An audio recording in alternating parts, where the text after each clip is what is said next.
ನಮಸ್ಕಾರ ಗುರುಗಳೇ, ನೀವು ನೋಡ್ತಾ ಇದ್ರೆ ಕ್ರಿಕೆಟ್ ಜಗತ್ತು. ಮತ್ತೊಂದು ವಿಡಿಯೋಗೆ ಸ್ವಾಗತ ಸುಸ್ವಾಗತ.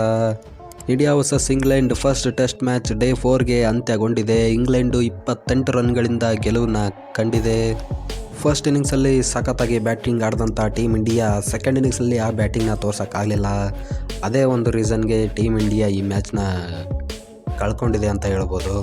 ಫಸ್ಟ್ ಇನ್ನಿಂಗ್ಸಲ್ಲಿ 420 ರನ್ಗಳ ಬೃಹತ್ ಮೊತ್ತನ ಇಂಗ್ಲೆಂಡ್ಗೆ ನೀಡಿರ್ತಾರೆ. ಅಂದರೆ 190 ರನ್ನ ಲೀಡ್ಗನ್ನು ಕೊಟ್ಟಿರ್ತಾರೆ ಇಂಗ್ಲೆಂಡ್ಗೆ. ಬಟ್ ಇಂಗ್ಲೆಂಡ್ನವರು ಆ್ಯಕ್ಚುಲ್ ಬಸ್ ಬಾಲ್ ಅಂದರೆ ಏನು ಅಂತ ತೋರಿಸಿದ್ದೆ ಸೆಕೆಂಡ್ ಇನ್ನಿಂಗ್ಸ್ ಬ್ಯಾಟಿಂಗ್ನಲ್ಲಿ. ಆಲಿಪಾಪ್ ಆಡಿದಂಥ ಇನ್ನಿಂಗ್ಸು ಎಷ್ಟು ಕ್ರೂಷಿಯಲ್ ಆಯಿತು ಅಂತ ಇವಾಗ ಗೊತ್ತಾಗಿರುತ್ತೆ.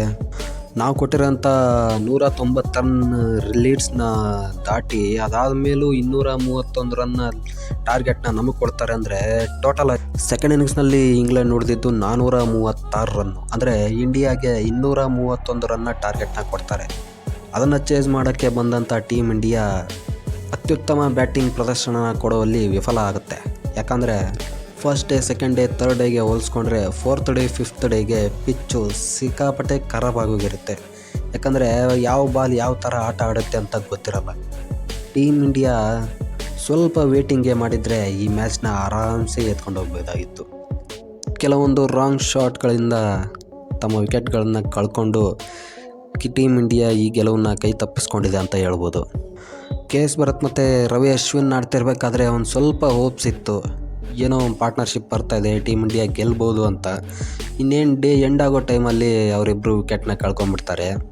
ಅದಾದಮೇಲೆ ಬೂಮ್ರಾ ಮತ್ತು ಸಿರಾಜ್ ಅಣ್ಣ ಸೇರಿಕೊಂಡು ಎಡ್ಜ್ ಆಫ್ ದಿ ಸೀಟ್ ಅಂತಾರಲ್ಲ, ಆ ಥರ ಬಾಯಿ ಬರ್ಸಿದ್ರು. ತೆಳ್ಕೊಂಡು ಸಣ್ಣದಾಗಿ 21-22 ರನ್ ಪಾರ್ಟ್ನರ್ಶಿಪ್ನ ಬೆಳೆಸಿದ್ರು.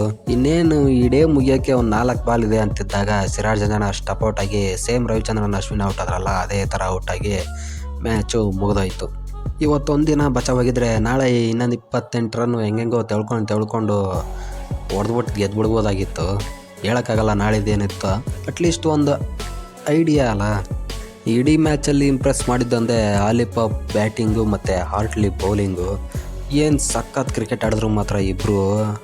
ಹಾರ್ಟ್ಲಿ ಬೌಲಿಂಗ್ ಮಾತ್ರ ಡೆಬ್ಯೂ ಮ್ಯಾಚಲ್ಲಿ ಈ ಥರ ಬೌಲಿಂಗ್ ಮಾಡೋದಂದರೆ ಅದು ಫಸ್ಟ್ ಇನ್ನಿಂಗ್ಸಲ್ಲಿ ಯಾವ ಕಡೆ ಲೆಂತ್ ಆಗ್ತದೆ, ಯಾವ ಲೈನ್ ಆಗ್ತದೆ ಅಂತಲೇ ಗೊತ್ತಿಲ್ಲದೆ ಇರೋ ಟೀಮ್ ಇಂಡಿಯಾದ ಕಡೆ ಸರಿ ಓಡಿಸ್ಕೊಂಡಿದ್ರು.